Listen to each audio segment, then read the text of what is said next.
본 방송에서 제공하는 투자 정보는 투자 판단에 대한 조언입니다. 방송에서 제공하는 주식의 가치, 가격 상승 및 가격 하락에 대해서는 방송사에서 보장하지 않습니다. 네, 오늘 주요 헤드라인 소식입니다. 금융위원회가 내년도 예산안을 전년 대비 7천억 원 늘어난 3조 1천억 원 규모로 편성했다고 밝혔습니다. 주요 산업별로는 산업은행 자본 확충을 위한 5천억 원 출자를 비롯해 중소기업은행에 2천억 원을 지원하고 이 밖에 핀테크 산업 육성을 위한 80억 원의 예산이 투입될 예정입니다. 검찰이 뇌물 공여와 배임, 횡령 혐의로 기소된 신동빈 롯데그룹 회장에게 징역 14년을 구형했습니다. 이와 함께 벌금 1천억 원과 추징금 70억 원을 선고해달라고 재판부에 요청한 가운데 이번 검찰의 구형을 바탕으로 서울고등법원의 2심 선고는 10월 초쯤 이뤄질 전망입니다. 셀트리온 헬스케어의 올해 상반기 연결 기준 매출액이 3,121억 원으로 작년 동기 대비 8.4% 증가한 것으로 나타났습니다. 셀트리온 헬스케어는 암 치료제인 트룩시마의 판매 호조가 매출 상승을 견인했다고 분석하면서 제품과 시장 다각화를 통해 지속적인 실적 성장을 이어가겠다고 밝혔습니다.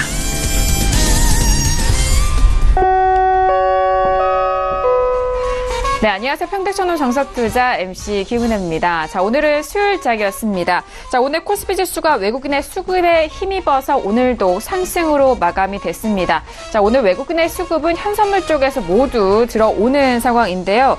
계속적으로 미국 증시가 뒷받침해주고 있는 상황 속에서 그리고 외국인과 오늘은 기관 쪽의 수급 탄력도 상당히 좋은 상황으로 지수 상승을 견인해줬습니다. 자, 코스닥 시장도 오늘장은 하루 만에 다시 한번 또 800선을 회복을 하면서 무난한 흐름을 이어갔는데요.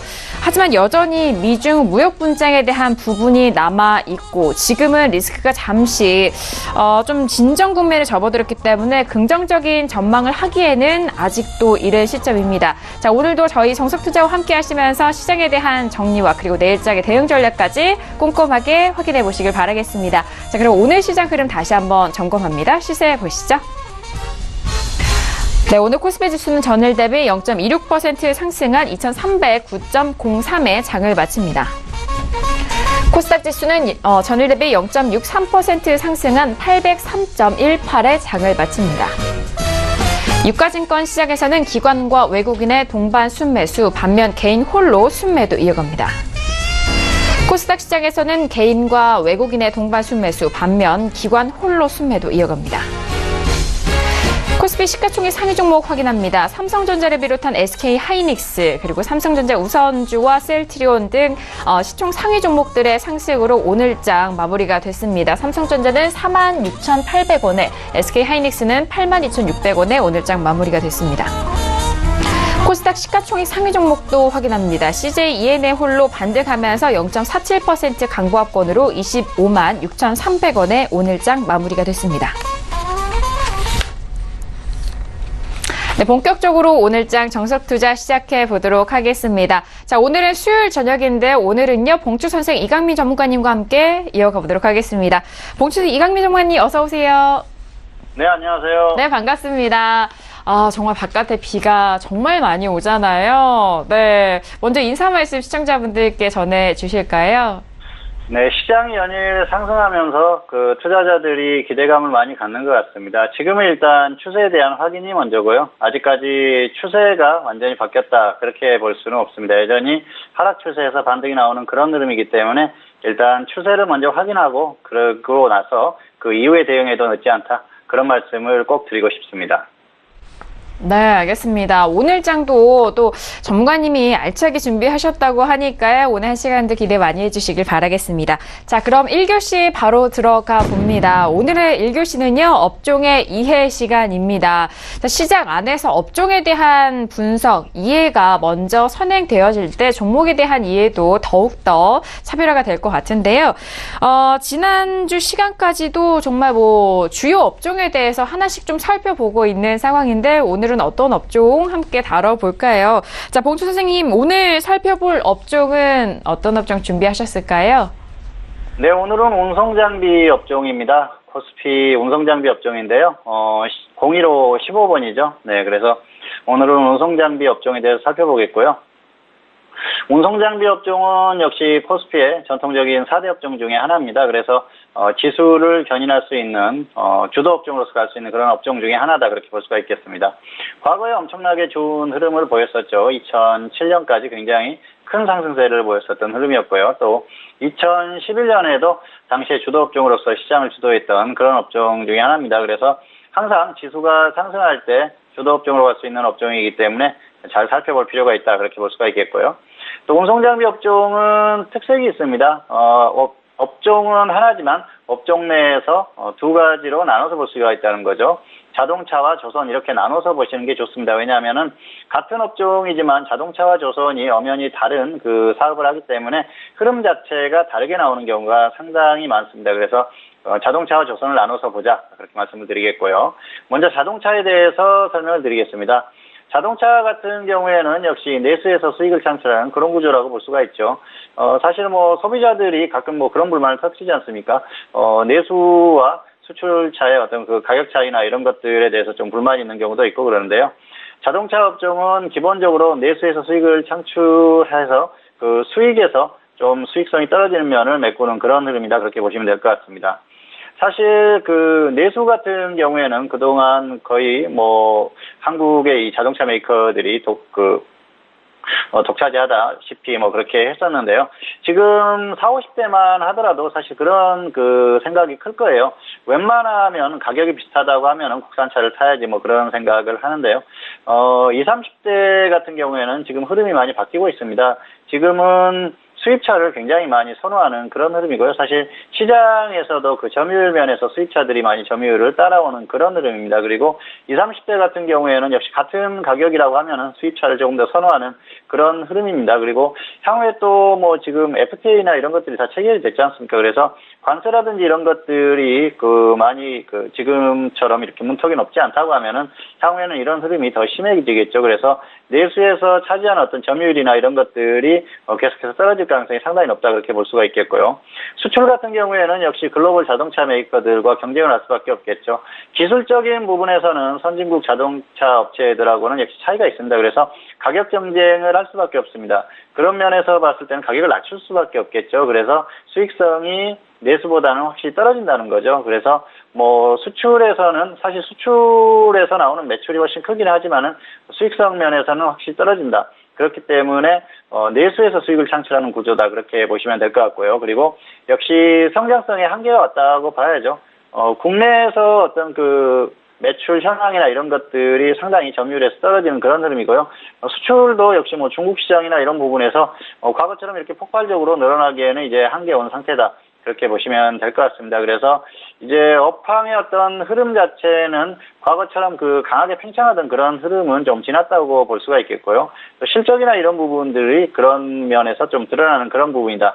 그렇게 보기 때문에 일단은 이 투자하는 측면에서는 낙폭이 컸을 때 단기로 접근하는 그 정도만 보시면 좋을 것 같습니다. 다음은 조선에 대해서 또 간략하게 설명을 드리겠습니다. 조선 같은 경우에는 뭐 움직이는 건설이라고 그러죠. 굉장히 뭐 배를 하나 짓는데도 어마어마한 그 규모로 그 투입이 되지 않습니까? 그리고 인력들이 굉장히 많이 투입이 됩니다. 그래서 노동집약적 산업이다 그렇게 보시면 될 것 같습니다. 자동차도 그렇고요. 또 조선 역시 노동집약적인 산업입니다. 그래서 인력이 어마어마하게 투입되는 그런 특징이 있고요. 우리가 가끔 뉴스를 보면 노조라든지 사측과 뭐 이런 그 옥신각신하는 그런 흐름이 나왔을 때 거의 이 자동차나 조선 쪽에서 나오지 않습니까? 그만큼 인력이 많이 필요하다는 거죠. 그리고 이 조선 쪽은 지금 흐름 자체는 뭐 그렇게 좋지는 않습니다. 2011년에 중국의 글로벌 1위 자리를 뺏겼죠. 그리고 그 이후로 한 번도 역전한 적이 없습니다. 그런데 이런 흐름이 바뀌기가 쉽지가 않습니다. 중국 같은 경우에는 국가적인 차원에서 이 조선업종에 대한 지원이나 이런 것들이 활발히 이루어지고 있는데 한국 같은 경우에는 뭐 그렇게 이루어지지가 않고 있죠. 그래서 그런 부분에서 상당히 불리하다 그렇게 볼 수가 있겠고요. 향후의 흐름 역시 뭐 그렇게 좋은 상황은 아닐 가능성이 높습니다. 그리고 이제 고부가 가치 선박이나 이런 부분에서는 역시 여전히 앞서 있습니다. 그런데 그런 부분도 시간이 지나면은 뭐 중국이나 이런 쪽에서 따라올 수밖에 없겠죠. 그리고 일본 쪽에서 한때 조선업종이 굉장히 쇠락하는 그런 흐름이었는데 최근에는 다시 조금 살아나는 그런 흐름이기 때문에 샌드위치에 끼었다 그렇게 볼 수가 있겠죠. 그리고 최근에 수주가 조금 살아나면서 기대감을 굉장히 크게 갖는 것 같습니다. 그런데 지금 전성기였죠. 2011년이나 2012년 고점 당시의 매출하고 지금 비교를 해보면 거의 3분의 1 정도밖에 되지 않습니다. 그래서 아직까지 과거의 영광을 생각하기에는 너무나 멀다. 그렇게 볼 수가 있겠고요. 너무 큰 기대는 하지 말자는 거죠. 그래서 이 조선업종 역시 지금 투자하는 측면에서는 역시 낙폭이 컸을 때 단기 접근하는 그 정도만 보시면 좋을 것 같습니다. 그리고 역시 운송장비 업종은 이 조선과 자동차를 나눠서 보시면 되는 흐름이고요. 그리고 지수가 반등할 때 주도 업종으로 갈 수 있는 업종이기 때문에 향후에 어떤 투자하는 측면에서는 역시 이 실적이나 업황이나 이런 거와 상관없이 주도 업종으로 갈 수 있는 그런 흐름이 나온다면 그때 상황에 맞춰서 대응하시면 된다. 이런 말씀을 드리겠습니다. 자, HTS를 보면서 조금 더 자세히 설명을 드리도록 하겠습니다. 네, 먼저 업종 지수를 보고 있는데요. 운송장비 업종이죠. 지금 많은 종목이 있습니다. 그래서 KR모터스부터 쭉 내려보면은 화신까지 있습니다. 그래서 주요한 종목들에 대해서 좀 살펴보도록 하겠습니다. S&T 모티브 같은 경우에는 전기차 테마로 움직이는 종목인데요. 굉장히 저평가되어 있습니다. 그래서 이런 종목들은 좀 기억을 해 두실 필요가 있다. 그렇게 말씀드릴 수가 있겠고요. 역시 기아차를 볼 수밖에 없겠죠. 기아차 그리고 주요한 종목들이죠. 기업들 대우조선해양 그리고 쭉 이렇게 보시다 보면은 역시 자동차 부품주죠. 만도 그리고 역시 삼성중공업 주요한 기업 중에 하나입니다. 그리고 쭉 보시면은 테마로 움직이는 종목들도 있고요. 그리고 역시 조금 기업 흐름에서는 역시 안정적으로 움직이는 그런 기업들이 많습니다. SL이라든지 또 유선기업 이렇게 우리가 흔히 잘 접하는 그런 종목들이 있습니다. 그리고 쌍용차도 있고요. 또 GMB 코리아 같은 경우에는 수소차 테마로 움직이는 그런 종목이죠. 그리고 쭉 보면은 평화산업이라는 기업이 있네요. 평화산업은 개인적으로 조금 선호하는 기업인데요. 수소차 테마입니다. 그런데 움직임이 워낙 좋기 때문에 간혹 이렇게 추천하는 그런 종목인데 여러분들도 좀 주의 깊게 살펴보면 좋을 것 같다 그런 생각이 듭니다. 그리고 항공우주 같은 경우에는 역시 항공기 부품을 생산하는 그런 기업입니다. 이런 기업들은 역시 흐름 자체는 안정성이 뛰어나죠. 그리고 하나에어로스페이스 과거에 삼성테크인이었다가 하나테크인 그리고 지금은 하나에어로스페이스로 사명이 변경됐습니다. 그리고 현대로템, 현대모비스, 현대미포조선, 현대위아 현대중공업, 현대차. 이 운송장비 업종은 거의 현대그룹이 굉장히 큰 비중을 차지한다 그렇게 보시면 될 것 같습니다. 그래서 주요한 기업들이 거의 현대그룹 쪽에 좀 몰려있다 그렇게 보시면 될 것 같고요. 자, 이 운송장비 업종을 관심 종목에 이렇게 넣어봤습니다. 지금 보시면은 쭉 이렇게 나오죠. 그래서 같은 업종의 흐름을 보시고자 한다면은 종목들을 이렇게 관심 종목에 모아놓고 한번 쭉 흐름을 살펴보시면은 무난한 흐름을 확인할 수 있다. 그 정도로 설명을 드릴 수가 있겠고요. 자, 기업에 대해서 조금 더 자세히 살펴보도록 하겠습니다. 현대자동차입니다. 현대자동차 같은 경우에는 흐름이 굉장히 좋죠. 그런데 지금 흐름을 보면은 매출 같은 경우에는 그렇게 큰 차이가 없어요. 그런데 지금 영업이익을 보면은 조금씩 감소하는 그런 흐름들을 보이고 있죠. 이런 것들이 역시 내수 시장에서 어떤 경쟁 이런 것들 때문에 좀 발생하는 그런 흐름일 가능성이 상당히 높다. 그렇게 보시면 될 것 같습니다. 물론 인건비나 이런 것들이 상승하는 부분도 있습니다만은, 그런 것들보다는 오히려, 내수 시장에서 어떤 그런 좋지 않은 흐름, 그런 것들이 조금씩 반영될 가능성이 높습니다. 당장에 어떤 큰 어려움을 겪거나 그런 흐름은 아니지만, 장기적으로 봤을 때는 조금씩 좋지 않은 흐름이 유지될 가능성이 상당히 높다. 그렇게, 보고 있고요. 그리고, 또 다른 종목들도 살펴보도록 하겠습니다. 현대중공업입니다. 조선주의 대표 종목이죠. 역시 현대중공업 같은 경우에는 최근에 이제 실적이 조금 나아지는 흐름을 보였습니다. 과거에는 엄청나게 좋은 흐름이었었는데요. 지금 이제 수주가 조금 살아나고 또 구조조정을 워낙 또 심하게 했습니다. 그러면서 조금 흐름이 살아나는 흐름입니다만 과거와 같은 그런 흐름을 보이기에는 어려움이 있다. 그 정도로 생각하시면 될 것 같고요. 역시 완벽하게 살아나기는 조금 아직까지는 힘이 든다. 그 정도로 보시면 될 것 같습니다. 그리고 현대위아 같은 경우에는 현대차 그룹의 자동차 부품 기업이죠. 그래서 흐름 자체가 크게 이렇게 흔들리거나 그럴 상황은 아닙니다. 현대미포조선 같은 경우에는 좀 투자자들이 기억해 둘 필요가 있습니다. 왜냐하면은 이 조선업종이 갈 때 현대중공업이나 삼성중공업 이런 종목들보다는 오히려 가볍기 때문에 훨씬 더 강한 탄력을 보였던 그런 종목이고요. 잠시 후에 차트를 보면서 이 부분은 조금 더 설명을 드리도록 하겠습니다. 그리고 현대모비스 역시 현대차 그룹의 또 그 자동차 부품 기업이면서 현대차 그룹의 지배구조에서 또 중요한 위치를 차지하고 있는 종목이기 때문에 지배구조 개선이나 이런 뉴스가 나왔을 때는 같이 움직이는 또 그런 움직임이 나오는 종목이다, 그렇게 보시면 될 것 같고요. 현대로템은 열차를 만드는 그런 기업이죠. 그래서 KTX를 타셔봤던 분들은 아마 다들 보셨을 거예요. 이 현대로템 로고가 찍혀 있는 그런 그 열차를 아마 보셨을 겁니다. 그래서 열차 같은 경우에는 거의 뭐 독점하다시피 하기 때문에 굉장히 흐름 자체는 좋습니다. 그래서 안정성 면에서 뛰어난 기업이다, 그렇게 볼 수가 있겠고요. 자, 하나 에어로스페이스는 방산주입니다. 방위산업주 중에서 가장 대표적인 종목 중에 하나고요. 과거에 삼성테크인이었다가 또 하나테크인 이제 사명이 하나 에어로스페이스로 바뀌었습니다만은 방산주들은 역시 안정적인 흐름을 보이는 게 특징이다. 그 정도로 보시면 될 것 같습니다. 그리고 삼성중공업은 사실 실적이나 이런 부분들은 좀 좋지가 않습니다. 아직까지는 완벽하게 회복하지 못하는 흐름인데요. 조금씩 나아지긴 합니다만 역시 흐름을 완벽히 되찾기는 좀 어려운 흐름이다, 그렇게 볼 수가 있겠습니다. 자, 대우조선의 양을 살펴보면요, 역시 굉장히 좋지 않은 흐름에서 한국산업은행이 그 일대 주주로 나와 있죠. 그래서 출자 전환되면서 어느 정도 다시 회복을 했는데 향후에 이런 흐름을 봤을 때는 언젠가는 주가에 한번 굉장한 좀 탄력을 보일 수도 있는 그런 흐름이다, 그렇게 볼 수가 있겠습니다. 그리고 기아차까지 살펴보도록 하겠습니다. 기아차 같은 경우에는 1990년대 중반에 현대차 그룹의 어려움을 겪다가 결국 현대그룹에 매각이 됐죠. 그래서 흐름이 괜찮아진 그런 흐름이고요. 흐름 자체는 괜찮습니다. 그런데 확장성이나 이런 면에서는 한계 왔다, 그렇게 보시면 될 것 같습니다. 자, 업종의 흐름을 한번 보실까요? 긴 흐름을 한번 보도록 하겠습니다. 그러면은 역시 2007년 어마어마하게 좋은 흐름을 보였었죠. 당시에는 조선업종이 끌고 가는 흐름이었었고요. 2011년도에는 조선과 자동차가 둘 다 같이 견인하는 그런 흐름이었습니다. 굉장히 강한 흐름이었는데 이제 2011년 고점 이후에 계속해서 하락하고 있죠.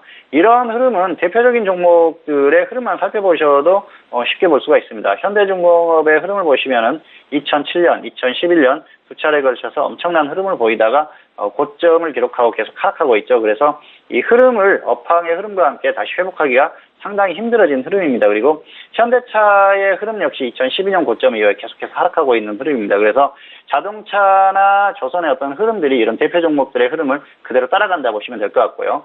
이 업황의 흐름을 봤을 때는 전체적인 업종의 흐름을 봐야겠지만은 조선이나 자동차를 따로 떼어서 놓고 봤을 때는 현대차의 흐름 그리고 현대중공업의 흐름만 놓고 살펴보시면은 무난하게 흐름을 볼 수 있습니다. 그리고 역시 지수가 상승할 때 주도 업종으로 갈 수 있는 그런 업종이기 때문에 지수 상승 시에는 주도 업종으로 가는 흐름인지를 꼭 관찰을 해보시면 좋을 것 같습니다. 그리고 마지막으로 역시 한 말씀 더 드리자면은 역시 주요 업종들의 적정 주가를 이렇게 살펴보시면 아시겠지만 거의 다 저평가되어 있습니다. 그래서 이런 종목들이 정말 크게 조정을 받고 지수가 갈 때 같이 탄력을 받는다면은 충분히 매력적인 그런 업종이다, 그렇게 말씀드릴 수가 있겠고요. 현대미포조선 같은 경우에는 역시 조선주에서 가장 탄력적인 그런 종목 중에 하나이기 때문에 그런 부분도 기억을 해두시면 좋을 것 같습니다. 오늘은 운송장비 업종에 대해서 살펴봤고요. 시간상 더 긴 얘기는 못 드릴 것 같고요. 오늘은 여기서 마치도록 하겠습니다. 네, 오늘 업종의 이해 시간을 통해서 운송장비 업종에 대해서 설명을 해드렸는데요. 정말 짧은 시간 동안에 아주 상세하게 또 여러분들이 참고하실 만한 내용 잘 준비를 해주신 것 같아요. 자동차와 그리고 조선에 대한 부분들, 아무래도 이들 사업들이 또 우리 국내 안에서의 주요 업종이다 보니까 그런 주요 산업이기도 합니다. 그렇기 때문에 말씀해주신 내용들 잘 참고하셔서 앞으로의 투자에 현명하게 활용해 보시길 바라겠습니다. 네, 2교시로 넘어가 볼게요. 오늘의 2교시는 종목 현미경 시간입니다. 자, 업종을 통해서 큰 거시적인 관점도 배워봤는데요. 조금 더 디테일하게 들어가서 종목에 대해서 좀 초점을 맞춰보도록 하겠습니다. 자, 오늘은 어떤 종목을 다뤄주실지 궁금한데요. 전문가님, 오늘은 어떤 종목 볼까요? 네, 오늘도 두 종목을 가지고 왔는데요. 첫 번째는 코리아 FT고요. 두 번째는 모베이스입니다. 코리아 FT 같은 경우에는 사실 이 종목은 좀 아쉬움이 남는 종목이에요. 그래서, 보통 이렇게 그동안은 그 수익 실현했던 종목들을 말씀을 드렸었는데요. 이 종목 같은 경우에는 굉장히 좀 아쉬움이 커서 한번 준비를 해봤습니다. 이 종목은 최근에 추천을 했었던 종목입니다. 8월 6일, 8월 13일 두 차례에 걸쳐서 추천을 했었는데요.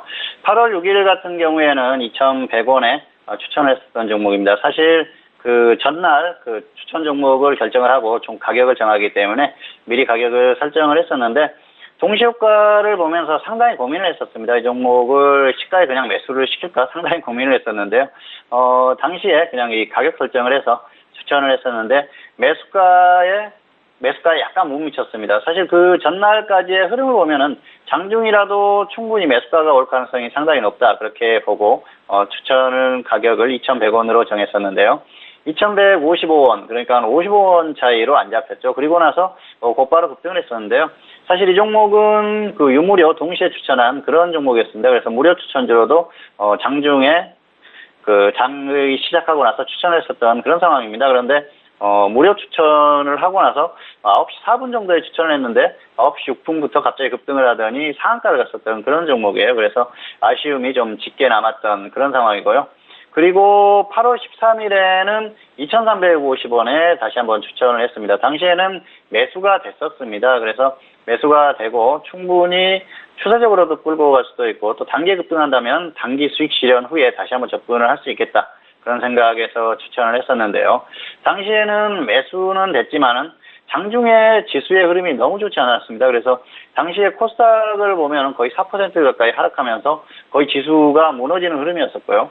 다음 날도 충분히 시장이 더 하락할 가능성이 상당히 높았습니다. 그래서 다음 날 오히려 지금 그 정리를 하고 다음 날에 흐름을 봐서 다시 한번 접근을 하면 좋겠다. 그런 생각을 하면서 매도를 결정을 했었는데 결과적으로는 다음날 시가부터 강하게 가면서 또 다시 한번 놓쳤던 그런 아쉬움이 있는 종목입니다.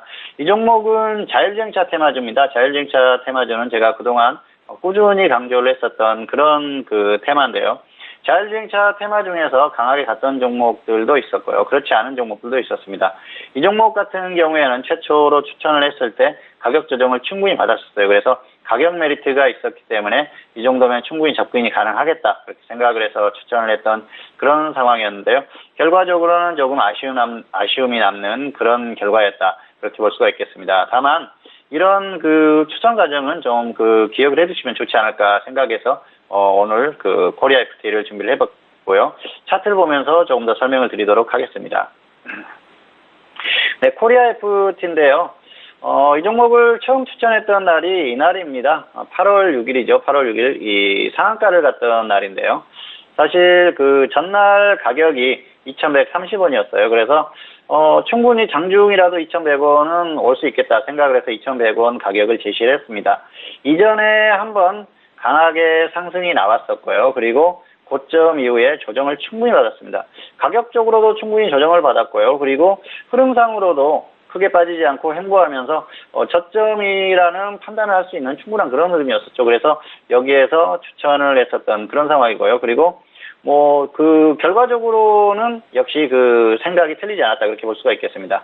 자율주행차 테마주들이 이전부터 어느 정도 움직임이 나오고 있었기 때문에 자율주행차 테마 중에서 잘 움직일 수 있는 종목을 고른다면 충분히 수익 가능성이 높겠다 그런 생각을 했습니다. 그래서 이 코리아 FT 같은 경우에는 역시 가격 조정을 충분히 받은 상태에서 움직임이 나올 수 있는 그런 흐름을 보였었기 때문에 당시에 추천을 했었고요. 결과적으로는 이렇게 상승이 나오면서 그 예상대로 움직임이 나왔는데 역시 매수가 안 된 그런 좀 아쉬움이 있는 흐름이죠.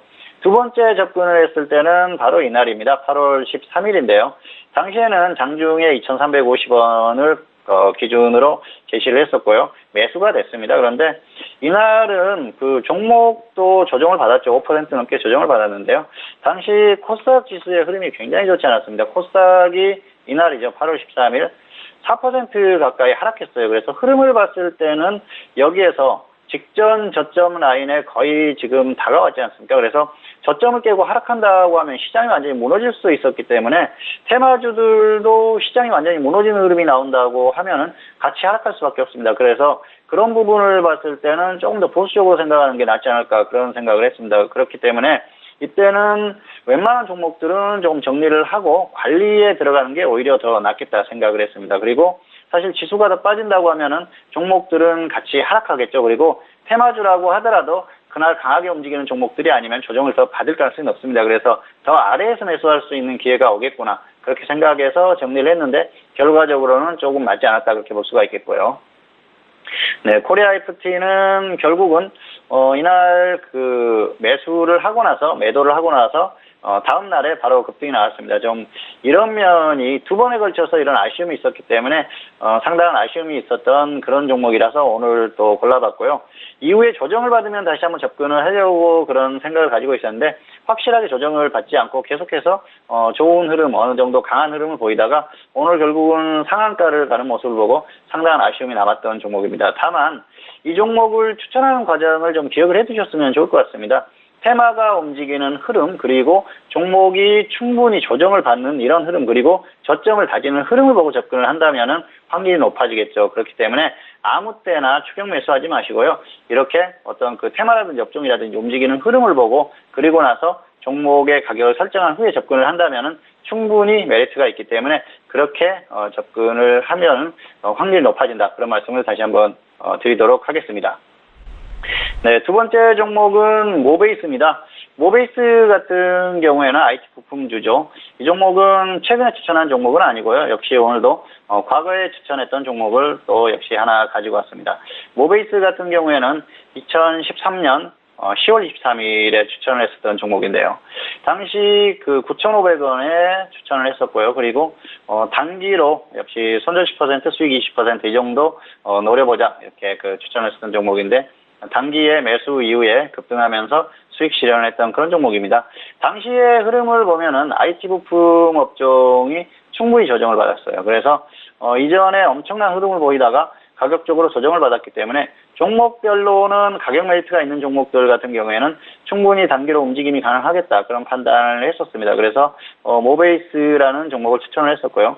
당시의 흐름을 보면은 모베이스가 충분히 매력이 있었습니다. 왜냐하면은 가격적으로도 매력이 있었지만은 물론 업종도 조정을 받았죠. 그리고 절대 저평가 상태였습니다. 거기에다가 베트남 쪽에서 공장을 증설하면서 삼성전자와의 어떤 그런 협력 관계 이런 것들이 부각되면서 매출이나 이런 거에 대한 그런 향후의 기대감이 상당히 좋았었던 그런 흐름입니다. 그래서 당시 이 종목 같은 경우에는 뭐 휴대폰 케이스를 만드는 그런 기업이죠. 그래서 충분히 그런 매력이 있었기 때문에 향후에 실적이나 이런 부분에서 충분히 매력적인 흐름이 나올 가능성이 있었고요. 기업 흐름, 차트의 흐름, 주가의 흐름도 좋은 흐름이 나올 가능성이 상당히 높았습니다. 그래서 추천을 했었던 종목이고요. 자, 차트로 당시 흐름을 좀 살펴보도록 하겠습니다. 네, 2013년 10월 23일이라고 그랬었죠. 2013년을 한번 보실까요? 2013년이면은 자, 네, 2013년인데요. 자, 10월 23일, 지금은 9,500원이라는 가격이 보이지 않죠? 이게 지금 중간에 가격이 조금 변해서 그랬습니다. 그래서, 수정 주가를, 체크를 하고요. 당시 가격을 한번 보도록 하겠습니다. 2013년 10월 23일이죠. 그래서 9,500원을 한번 표시를 해보겠습니다. 여기입니다. 그래서 당시에 10월 23일에 매수가 됐었고요. 그리고 나서 곧바로 급등이 나오면서 20% 수익 달성을 했습니다. 물론 장기적으로 봤을 때는 충분히 더 갔습니다만은 당시 흐름으로는 단기적으로 충분히 수익 실현이 됐다 그렇게 볼 수가 있겠고요. 당시 흐름은 괜찮았습니다. 고점 이후에 충분히 조정을 받았고요. 업종도 같이 조정을 받은 상태에서 당시에 충분히 갈 수 있는 어떤 뉴스라든지 이슈 이런 것들이 있었다는 것이죠. 그래서 업종의 흐름이 충분히 가격 메리트가 있고 종목이 가격 메리트가 있는 상태에서 어떤 충분히 갈 수 있는 이슈라든지 이런 것들이 있었을 때는 충분히 접근할 만하다. 그런 그 과정을 다시 한번 설명을 드리겠고요. 모베이스는 이런 과정에 의해서 추천을 했었고 좋은 결과가 있었던 그런 종목이다. 이 정도까지 설명을 드리도록 하겠습니다.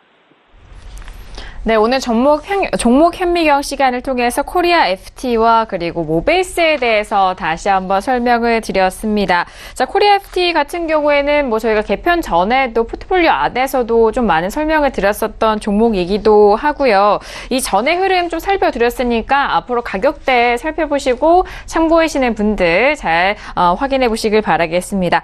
자, 이어서 선생님 질문이 있어요 시간으로 넘어가 볼게요. 오늘도 질문 접수 많이 해주셨는데요. 첫 번째 질문부터 만나보도록 하겠습니다. 자, 오늘 첫 번째 질문은요. 끝자리 3233님의 질문입니다. 뷰옥스를 매수가 32,500원에 비중 80% 질문인데요. 자, 첫 번째 질문, 비중 꽤 크신데요. 봉추 선생님, 오늘 첫 번째 질문, 먼저 학점 어떻게 될까요? 네, 이분은 학점은 A고요.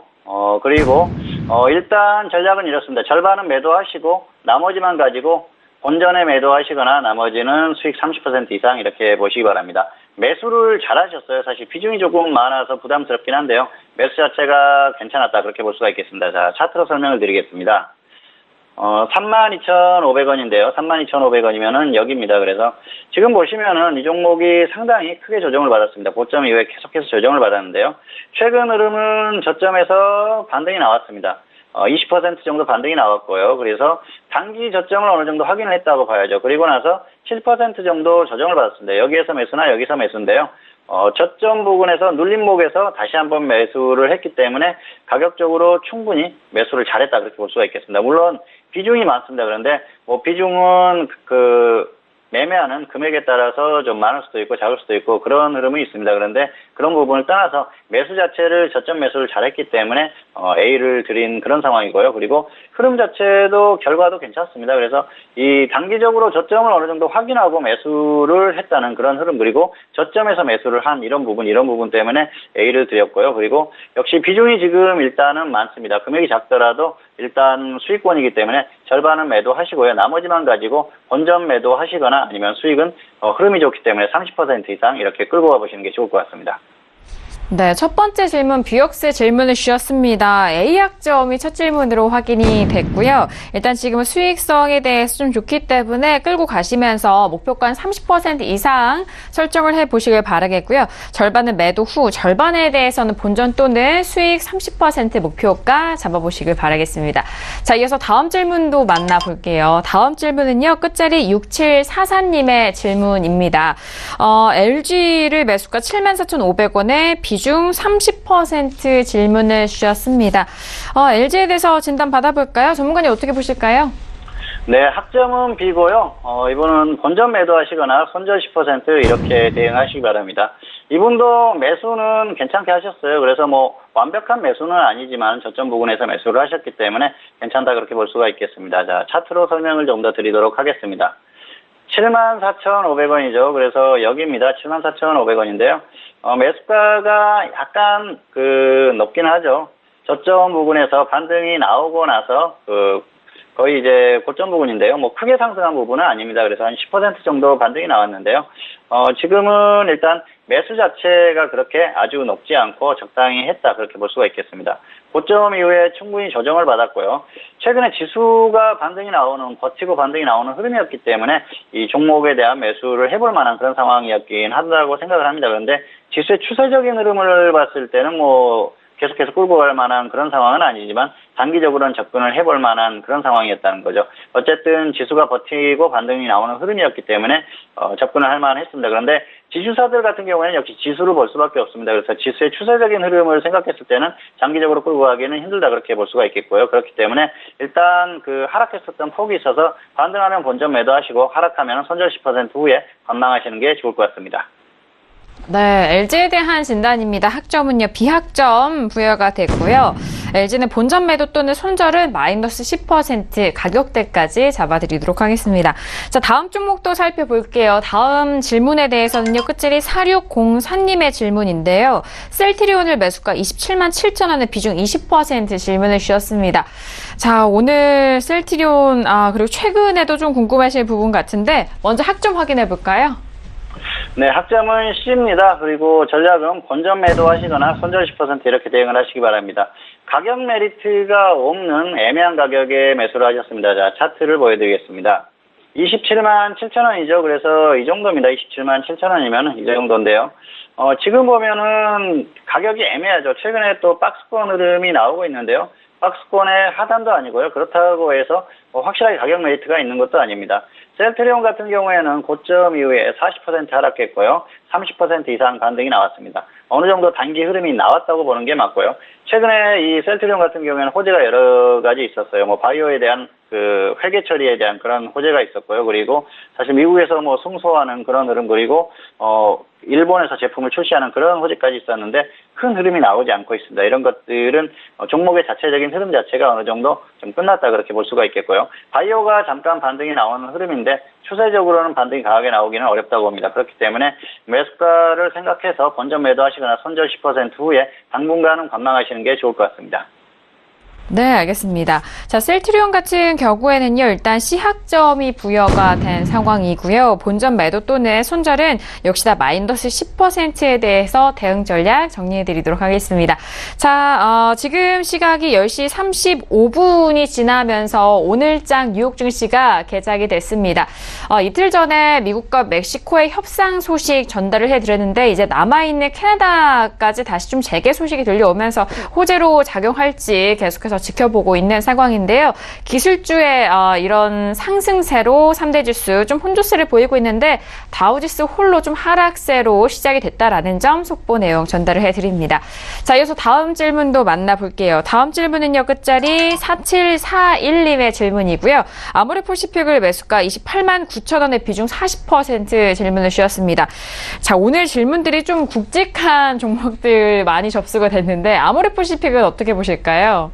네, 이분은 학점은 C고요. 그리고 본전 매도하시거나 손절 15% 이렇게 대응하시기 바랍니다.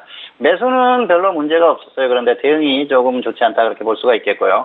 역시 화장품주에 대한 흐름에 대한 이해가 필요할 것 같습니다. 자, 차트를 보여드리겠습니다.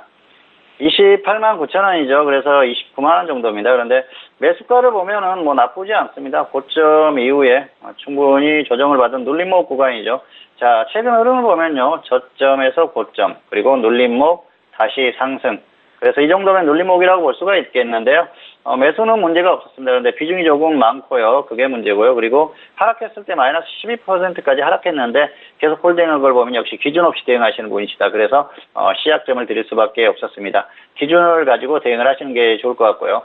여기에서 저점 깨고 더 하락하면은 손절하십시오. 일단은 눌림목이라기보다는 추세적으로 하락할 가능성이 높습니다. 그리고 화장품주들의 최근에 흐름 자체가 조금 나오긴 했습니다만 역시 중국 관련해서 사드 관련해서 이 보복이 완전히 해제될 것 같은 그런 흐름은 아닙니다. 그리고 북한과의 흐름이 조금씩 좀 삐걱대지 않습니까? 그래서 그런 흐름이 이어진다고 하면은 중국과의 흐름도 좋지 않을 가능성이 있기 때문에 지금은 화장품주들은 일단 단기 매매만 하시는 게 좋을 것 같고요. 너무 큰 기대는 하지 않는 게 좋겠다. 그렇게 말씀을 드리겠습니다. 네, 아모레퍼시픽 같은 경우 너무 큰 기대는 하지 않는 것이 좋을 것 같습니다. 일단 C약점 부여가 됐고요. 본전 매도 또는 손절에 대해서는 마이너스 15% 대응 전략 다시 한번 참고해 보시길 바라겠습니다. 자, 다음 질문도 살펴볼게요. 끝자리 0777님의 질문이고요. 세중의 매수가 3,950원에 비중 20% 질문입니다. 자, 전문가님, 세중 같은 경우 학점 먼저 확인해 볼게요. 네, 학점은 C고요. 본전 매도하시거나 손절 5% 짧게 보시고 그리고 관망하시는 게 좋을 것 같습니다. 추격 매수하셨어요. 그래서 좋은 점수를 드리기 어려울 것 같고요. 자, 차트로 보여드리겠습니다. 3,950원이죠. 그래서 지금 보면 이 정도입니다. 단기에 상승이 꽤 나왔습니다. 고점에서 조정받고요. 그리고 27% 정도 상승 나왔는데 여기에서 추격 매수 하신 거예요. 추격 매수라는 거죠. 그리고 지금 보면은 대응은 나오지 않았기 때문에 더 이상 나쁜 점수는 드리지 않겠습니다만은 추격 매수 자체로 C다 그렇게 말씀드릴 수가 있겠고요. 과거에 3D 프린터 테마로 굉장히 좋은 흐름을 보였는데 지금은 딱히 움직이는 그런 흐름이 아닙니다. 그래서 단기적인 흐름 정도로만 보시면 좋을 것 같고요. 일단 추격 매수를 했기 때문에 본전 근처에서 매도 후에 확실하게 조정을 받았을 때 접근하시면 되니까 단기로는 너무 미련 갖지 마시고 일단 정리 후에 조정 시에 다시 한번 접근을 하시는 게 좋을 것 같습니다. 네, 세중에 대한 부분입니다. 일단 시작점 확인이 되셨고요. 본전 매도 또는 손절은 짧습니다. 마이너스 5% 대응 전략 다시 한번 참고해 보시길 바라겠습니다. 자, 오늘도 선생님 질문 있어요 시간을 통해서 다양한 종목에 대해서 상담 도와드렸습니다. 말씀드린 내용에 대해서는요, 투자 판단에 대한 조언이고요. 해당 상품의 가치와 수익률을 보장하지 않는다는 점 다시 한번 유의해 주시길 바라겠습니다.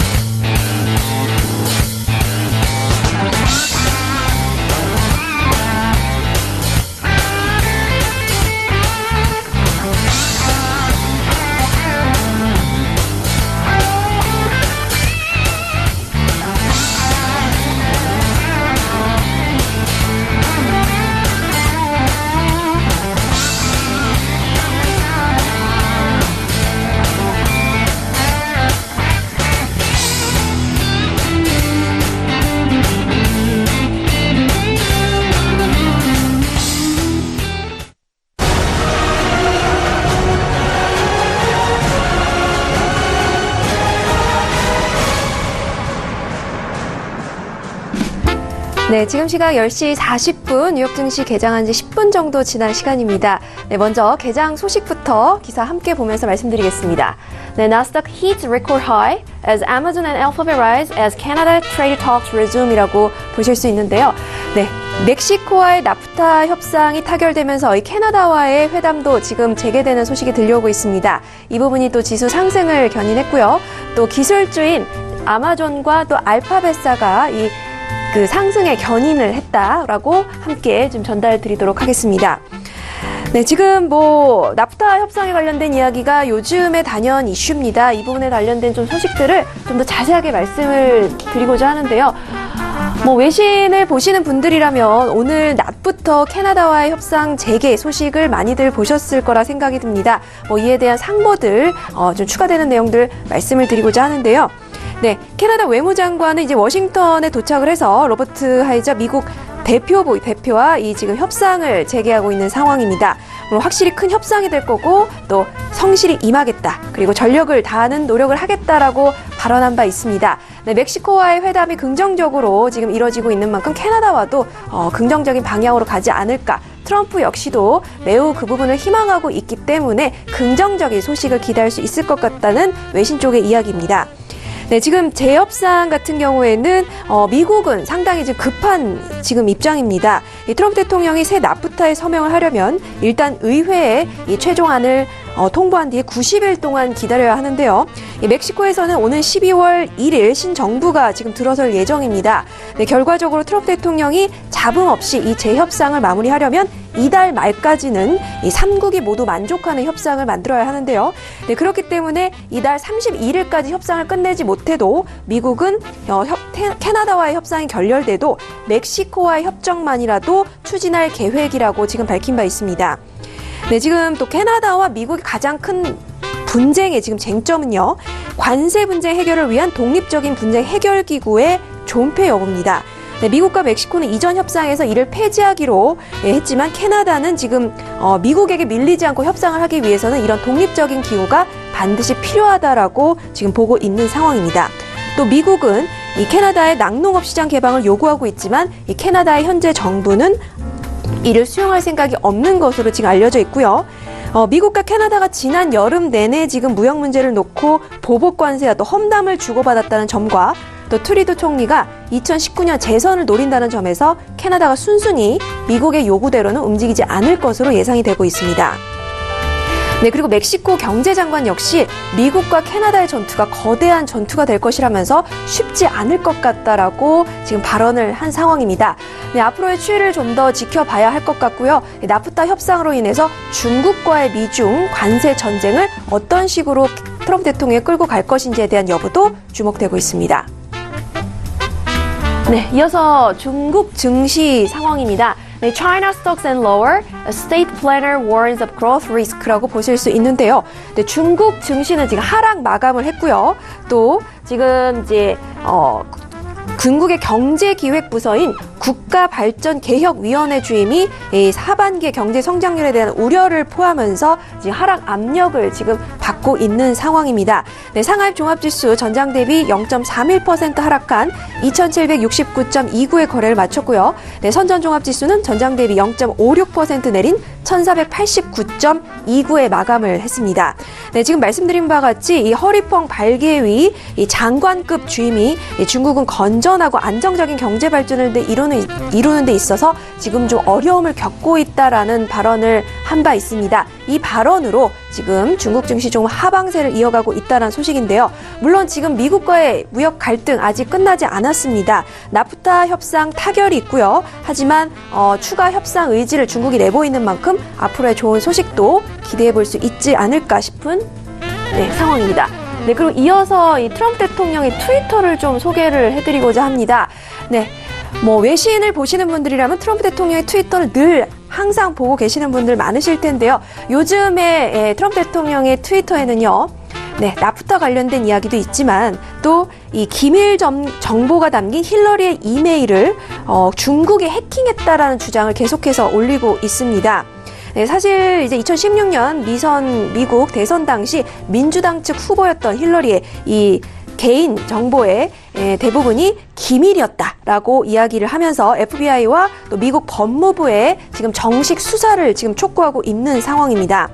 사실 이제 개인 이메일로 힐러리 클린턴 당시 이제 대선 후보가 기밀 문서를 주고받으면서 상당히 논란에 휘말린 적이 있었는데요. 사실 외신에서는 이 중국을 지금 배후로 지목함과 동시에 해킹된 내용의 다수가 기밀 정보라고 언급했다는 점을 지적을 했습니다. 이 트럼프 대통령이 영향력 있는 자신의 이 트위터를 바탕으로 중국을 견제하는 한편 이 자신을 공경에 빠뜨린 러시아 스캔들 관련 논란을 잠재우려는 목적이 있는 것이 아니냐라는 지금 분석이 이어지고 있습니다.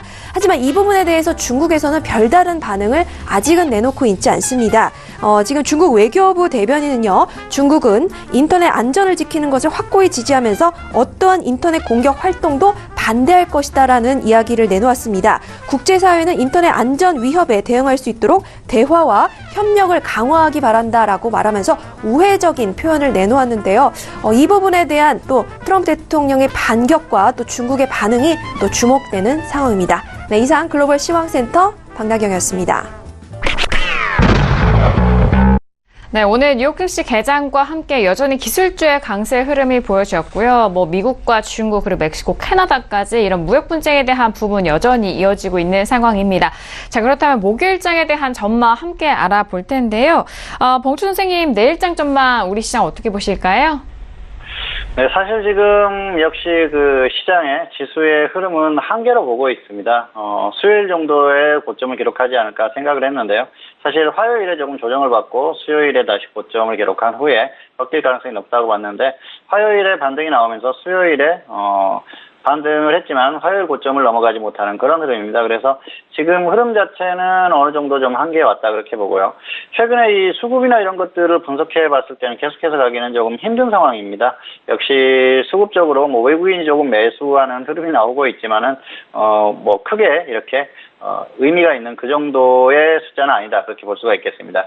지금은 일단 추세 확인이 우선입니다. 아직까지는 추세가 하락하고 있다는 것을 반드시 기억을 하시기 바라고요. 추세를 확인하고 나서 나중에 다시 접근을 해도 충분합니다. 그렇기 때문에 지금 너무 무리한 대응을 하지 마시고요. 목요일 같은 경우에는 역시 미국 시장에 영향을 받겠지만 큰 상승은 어렵다 그렇게 보고 있습니다. 그래서 어느 정도 한계에 왔다고 보고요. 이제 지수의 흐름 자체는 좀 꺾일 가능성이 높다. 일단은 그렇게 보고 있습니다. 네, 알겠습니다. 내일장의 전망 다시 한번 좀 참고해 보시면서 대응도 탄탄하게 해보시길 바라겠습니다. 자, 오늘 수요일장은요, 봉추 선생 이강민 전문가님과 함께 했습니다. 함께 보내드릴게요. 선생님, 오늘 수고 많으셨습니다. 네, 감사합니다. 네, 오늘도 다양한 투자 전략 내용 여러분들과 함께 했습니다. 말씀드린 내용에 대해서는 투자 판단에 대한 조언이고요. 해당 상품의 가치와 수익률을 보장하지 않는다는 점 다시 한번 유의해 주시길 바라겠습니다. 자, 오늘 저희가 준비한 소식과 내용은 여기까지고요. 저희는 내일 이 시간 봉추 선생 이강민 전문가님과 그리고 어윤학 연구원님과 함께 돌아오도록 하겠습니다. 감사합니다.